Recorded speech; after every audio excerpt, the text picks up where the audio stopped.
Essa semana eu ainda dei uma pequena olhada no código de vocês, né, pela primeira semana para ver como tá.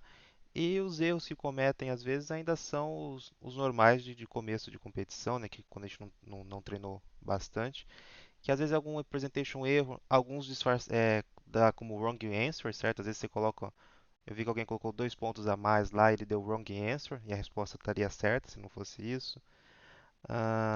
Às vezes não testar mais o seu código em si, né? Então alguns erros que era mais fácil detectar com alguns casos de teste, mas isso é normal, com a prática vocês vão ficando mais sensíveis a esse tipo de coisa. Né? Então eu vou comentar de alguns exercícios, não vou comentar de todos, certo? Só para a gente ter uma ideia. O primeiro que eu coloquei aqui é o exercício C. Resumindo, né, para a gente não ficar vendo aquelas historinhas, na semana vocês devem ter entendido que eu falei que as historinhas nem sempre fazem muito sentido. Mas basicamente nesse exercício a gente tem que calcular, se for possível, o placar de dois times a partir da soma das pontuações deles e da diferença absoluta, né? Então a gente recebe essas informações, a soma e a diferença absoluta das pontuações, e a gente quer determinar quais são as pontuações. E é garantido que S e D são inteiros não negativos. Isso já é garantido pelo enunciado, certo? Então a entrada nunca vai receber valores diferentes dessa especificação. Bom, a gente pode determinar matematicamente isso, representar matematicamente isso, certo? Como ele não se importa muito qual pontuação é maior ou menor, né? Ele fala que a diferença é absoluta, a gente pode definir isso de forma arbitrária, né? Então definir como x sendo a maior pontuação e y a menor, e a partir disso, né, a soma a gente pode determinar como x mais y e a diferença como x menos y, como a gente já determinou que x é maior, ah, a gente não precisa se preocupar com a questão de ser em modo, né, ser o valor absoluto. E se a gente resolver esse sistema, ou pelo menos deixar tanto x e y em função de s e d, a gente fica com isso daqui, certo? X é s mais d sobre 2 e y s menos d sobre 2. Essa é basicamente o que a gente tem que fazer. A gente só tem que se preocupar agora com o caso de que é impossível determinar uma resposta, né? Então ele pede para a gente dizer se é possível ou não. E olhando para as equações, a gente já consegue determinar essas condições, certo? Olhando para SD, sabendo que a pontuação tem que ser um inteiro positivo, ou pelo menos não negativo, a gente sabe que S mais D e S menos D tem que ser par, certo? Porque, caso contrário, tem que ser divisível por 2, caso contrário, esse valor seria decimal, né? Teria um resto e isso não é válido para uma pontuação, nas restrições que ele deu. E como a pontuação também não pode ser negativa, S menos D tem que ser maior ou igual a zero, certo? Ou de forma equivalente, S tem que ser maior ou igual a D. Então, basicamente, essas são as condições que a gente precisa testar para dizer se é possível calcular a pontuação ou não. Ambos ímpares, S e D pode ser ímpar, não tem problema, mas a soma de S mais D não pode ser, ou S menos D, né? Na verdade, só precisa testar um deles porque é equivalente. Se um é par, o outro também é, se um é ímpar, o outro também é. Mas se S mais D for ímpar, quando a gente for dividir por 2, ele vai ter um restozinho, né? Vai dar decimal, e aí a pontuação x e y elas têm que ser inteira. O D, no problema é determinar quantos cigarros Peter pode possuir, sendo que ele começa com N cigarros, né, e a cada bituca produzida por um cigarro, ele consegue enrolar um novo. Né? Então, cada cigarro vai virar uma bituca e com K bitucas, e a entrada é justamente quantos cigarros ele possui inicialmente e qual que é esse valor de K, e a gente quer saber quantos cigarros ele consegue possuir ao todo. Este exercício a gente consegue só simular o problema, certo? Vocês até poderiam tentar pegar a fórmula matemática e ver se consegue chegar numa equação direta, que já desse, né, a partir de nk já deu o valor direto, mas como ele não é um problema muito grande, eu não lembro se ele fala os limites de nk, mas simulando dá certo, né? Então, eu só vi que alguns erraram um pouco, né? No final acho que a maioria acertou. Às vezes alguma besteira, né? Vou até comentar algumas aqui. Bom, então inicialmente, né, a gente quer saber quantos cigarros ele vai ter ao todo. E aí eu crio essa minha variável n. E como ele começa com n cigarros, eu sei que cada cigarro vai virar uma bituca, certo? Então eu também começo bitucas como sendo n. Enquanto bitucas for maior ou igual a k, ou seja, enquanto eu tiver bituca suficiente para enrolar um novo cigarro, eu vejo quantos cigarros eu consigo enrolar, né? Então eu vou dividir bitucas por k. A cada k eu tenho um cigarro novo. E esse novo n, que é o novo número de cigarros, eu somo na minha variável soma aqui, que eu vou ter o total de cigarros. E agora, isso aqui é um que o pessoal às vezes errava um pouco, né, e demora um pouquinho para acertar, que é atualizar o número de bitucas. Por quê? Eu tenho que considerar as bitucas que sobraram do passo anterior, certo? Por exemplo, vamos dizer que o K é 3 e eu começo com 11 cigarros. Quando eu fizer bitucas, né, que é 11 dividido por 3, o valor inteiro, eu vou ter 3, certo? Eu vou ter 3 cigarros novos, só que vai sobrar duas bitucas. E essas bitucas que sobraram têm que ser contadas no próximo passo, certo? Então eu vou pegar o resto dessa divisão de bitucas por K mais N, que é os novos cigarros que eu acabei de fazer. Quando o Peter terminar de fumar eles, vai gerar mais essas bitucas. Então as bitucas do passo anterior com as bitucas do cigarro que ele acabou de fazer. Outro erro que eu vi em alguns casos é aqui na condição. Né? A condição é enquanto bitucas for maior ou igual a K. Eu vi que alguns testaram só enquanto tem bituca. Isso é um problema se você tem, por exemplo, se você termina com duas bitucas, né, na final da iteração, pensando no K igual a 3, e aí você não consegue fazer um cigarro novo, certo? Então você tem bituca ainda, tem duas, mas você nunca vai conseguir um cigarro novo. Então você vai ficar nesse loop eterno, vai dar TLE e você não vai sair do problema, certo? Aqui, claro, né, só um trecho do código, não o código todo. O F era o mais interessante, né, o end grid. Basicamente, resumindo o problema que ele dá, a gente tem uma matriz e ela possui células que podem ser coloridas de azul, de vermelho ou por ambas as cores. Né? E a sobreposição do azul e do vermelho vai tornar a célula roxa. E a gente tem algumas condições nessa pintura, né, nessa matriz. Primeiro que todas as células devem fazer parte de uma mesma região conexa, né, que é conectada aí verticalmente e horizontalmente. O que isso quer dizer? Quer dizer que a gente não pode ter sei lá, quatro células vermelhas num canto da matriz e quatro células no outro. Se elas não estiverem conectadas, isso não é válido, certo? Todas as células vermelhas têm que estar conectadas, né, andando a partir de uma célula vermelha, andando apenas por linha e por coluna, você tem que ser capaz de chegar em qualquer outra célula vermelha, andando apenas por células vermelhas.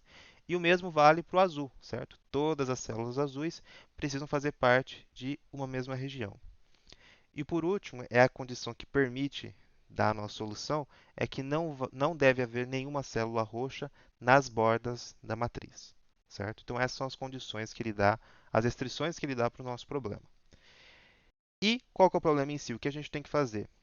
A gente tem como entrada as posições das células roxas, onde tem essa sobreposição do azul e do vermelho, e a gente precisa determinar uma possível solução para a região azul e para a região vermelha, certo? A gente precisa mostrar, olha, essa é uma possibilidade de pintura para a região azul e essa é uma possibilidade de pintura para a região vermelha.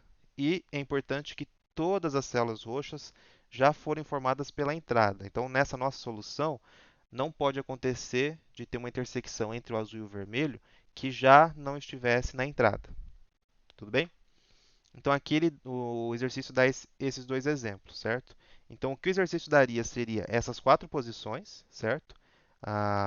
O roxinho aqui, só colocar a caneta se eu precisar. Então, ele coloca esses quatro pontos e uma resposta possível seria essa região azul e essa região vermelha, certo? Se a gente olhar, as únicas intersecções que tem é justamente os quatro pontos que ele deu, não existe outra, certo? Aqui outro exemplo, onde ele daria essas posições, né, formando a palavra IAGC ou algo do tipo, e aí ele dá uma possível solução, né, de região vermelha e região azul, também de forma que as únicas intersecções são as que já foram dadas pelo problema. Tudo bem? Ah, aqui o caso de teste engana um pouco, se a gente for pensar. Engana sim, não é a solução mais fácil que a gente tem de obter, certo? Esse é o tipo de problema que tem várias soluções possíveis e o juiz tem que aceitar todas elas, certo? Se tem mais de uma solução, o juiz tem que aceitar todas ou ele fala qual é a condição que ele aceita. Nesse caso, não teria muito o que ele restringir.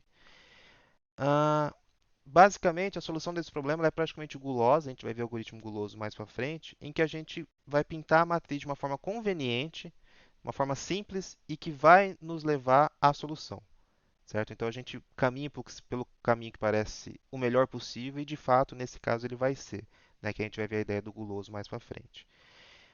Então como a gente quer fazer isso? A gente quer pintar a matriz com duas regiões, né? Uma azul e uma vermelha, de forma que, a princípio, não tenha nenhuma intersecção, mas seja fácil criar elas. A gente pode pintar qualquer quadradinho de outra cor, respeitando as restrições, né, de que as regiões têm que ser conexas, mas que a gente possa pintar qualquer quadradinho de roxo, né, ou da outra cor. Como que a gente vai fazer isso? Uma forma da gente fazer é o que eu sugeri aqui, que é pintar a primeira linha de azul, a última de vermelho e depois intercalando por coluna, certo? Eu comecei aqui com vermelho, com azul, vermelho, azul e fui intercalando. Por que que isso nos ajuda? Porque agora eu posso pegar qualquer célula do interior da matriz e pintar de roxo e que vai estar respeitando as minhas restrições. Por exemplo, se eu pegar essa posição aqui, vamos supor que na entrada eu recebi que essa posição é roxa. Se eu pintar ela de vermelho agora, essa posição vai estar conexa com a região vermelha, certo? Ela vai estar conectada com as outras células vermelhas e nenhum problema. Se eu quiser pintar essa aqui, né, com uma caneta vermelha, eu não vou conseguir mostrar no vermelho. Também, sem nenhum problema. Onde eu teria problema? Seria na parte exterior. Se eu quisesse pintar essa célula de vermelho, por exemplo, é uma célula roxa, então eu tenho que pintar ela de vermelho também. Eu não poderia porque ela não é conexa, né? A diagonal não conta. Teria que ter uma célula vermelha na esquerda, embaixo ou na direita. Mas o exercício já simplificou isso para a gente quando ele garantiu de que não tem células roxas no exterior da matriz, né? Não, nessa parte mais externa não tem, é só do interior para dentro, certo? Na coluna zero ou na última coluna, na linha zero ou na última linha, não vai ter células roxas. Então, aqui pegando um exemplo, acho que ficou meio ruim no slide, mas se a gente pegasse as células aleatórias aqui, então digamos que a entrada do problema foi essa, né? Essas são as células que têm que ser roxas. A gente pode pintar a matriz daquela forma que eu disse, né? Pintei a primeira linha de azul e depois intercalei coluna, a última linha de vermelho intercalando coluna também, e as células que são roxas, eu vou pintar com a cor que estiver faltando, certo? Então aqui já era azul, então falta eu pintar de vermelho. Aqui já era azul, aqui já era vermelho, aliás, então faltou pintar de azul. E aí no final eu teria essas duas matrizes que seriam minha resposta, que é o que ele pede, né? Aqui como ficaria a matriz sobreposta. A questão é, né, como chegar nessa solução? Como pensar isso na hora? Não tem segredo, né? É prática e a gente vai começando a ficar habituado a isso e vai pegando o feeling da coisa, mas, né, é a ideia da solução. Não tem muito que. Nesse caso, não tem uma técnica específica que a gente resolve esse problema, certo? Ah, a implementação desse exercício e dos outros também que eu não coloquei aqui vai estar no Moodle. Eu vou ver se eu coloco no Discord depois, já que o Moodle anda dando alguns problemas de vez em quando, certo? Ele tinha expulsado quase todo mundo da sala, mas acho que agora já está todo mundo de volta. Mas fiquem de olho sempre, se tiver algum problema, avisem que a gente soluciona. Antes de passar a bola para o Renê, só né, uma dica em relação a, aos exercícios é que assim, eu vi que alguns erros que vocês cometeram, um simples teste, um simples caso de teste a mais que vocês tivessem feito, vocês teriam percebido antes de submeter, certo? Isso acontece. Então, sempre que possível, não testem apenas os casos dados pelo exercício. Criem outros, certo? Ou obtenham na internet outros, né? Então, uma das formas que a gente tem de fazer isso é o UDebug, certo? Que é um site muito bacana que, para vários exercícios, não é de todos os juízes, mas para vários exercícios ele tem várias entradas prontas para a gente testar, certo? Como que a gente chega no UDebugger, né? Por exemplo, pelo próprio VJudge, se vocês entrarem no exercício, a gente tem o link para o juiz externo, certo? De onde ele pegou aquele exercício. Para vocês, eu acho que não aparece assim no contest, mas se vocês pesquisarem na aba problema, vai aparecer, certo? Os exercícios do UVA, acho que a maioria já tem o link para o debug, certo? Então, quando você clica no link externo, na hora que eu clico aqui no UDebug, ele vem para essa página. Vai sim, Beca. Vai estar no Moodle. Eu vou ver se eu coloco no Discord depois. Todas as apresentações que a gente coloca aqui, a gente tenta colocar lá, beleza?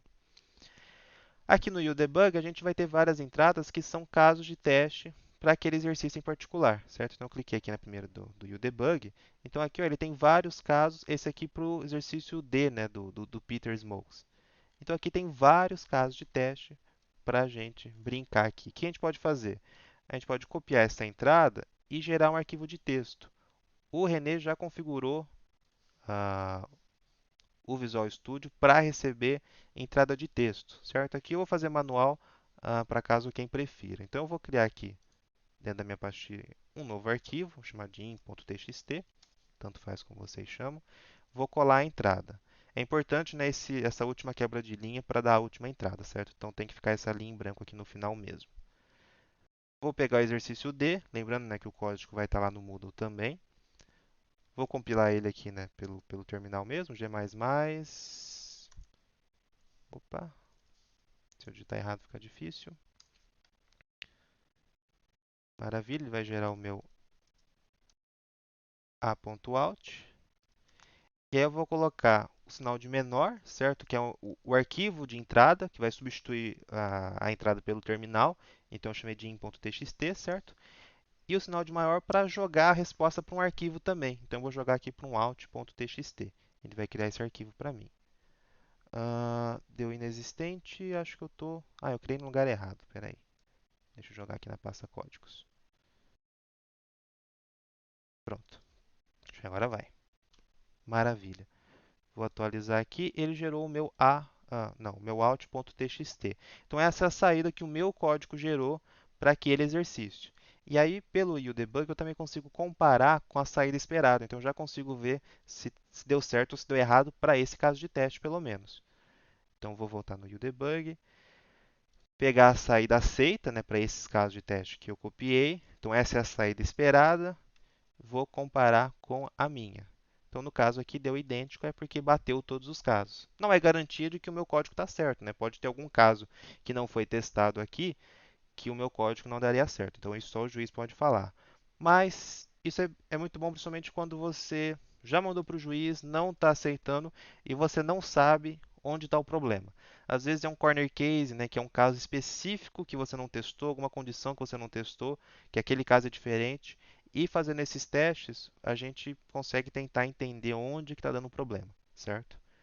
Isso ajuda bastante. Não é todo exercício que tem aqui no UDebug, então que tem essa facilidade, mas sempre testem, gente. Tentem criar o caso de vocês, usar o UDebug quanto possível. Isso ajuda bastante. Como o Wilson está falando, quando tem algum erro, né, deixa eu mudar aqui alguma resposta. Vou trocar o 721 por 720. Quando algum está errado, aí ele fala qual linha que está errada. Certo? Ele fala quantas diferenças tem, qual é a linha, qual é a resposta esperada e qual foi a resposta que o seu algoritmo deu. Então isso ajuda bastante. Tranquilo, pessoal, com os problemas?